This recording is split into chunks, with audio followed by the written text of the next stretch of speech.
પોંદડું પ્રથા એક વખત વ્યક્તિ મરે અને એનો પૂતળો આપણે રાતે જઈને દફન કરી આવો ઈ હાસું છે.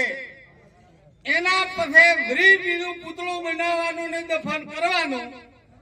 છેલ્લા દાડે પાછો માળનો ચોથનો બોધો અને વરી એનું પૂતળું બનાવવાનું અને પાછું વરી જઈ અને ઉકીડામાં ઓટી આવવાનું. વરે હરાજ આવે અને વરે બાપનું પૂતળું બનાવવાનું અને પાછો વરે જઈને તાલવિયાનો. વરે કોઈને તાવ આવ્યો તપ આવ્યો અને કે તારો બાપને પૂર્વજ બેહવું છે અને વરે બાપનું પૂતળું બનાવવાનું અને પાછું આળિયામાં બેહાડવાનું અને એને પાછું તારકમાં લાવવાનું. એટલે આપણા બાપની અપકીર્તિ ચા હોધી આ તમારે વિચારવાનું છે. હારું ગમે તો બંધ કર દો, ન ગમે તો ચાલુ રાખો. જય ભીમ, નમો બુદ્ધાય.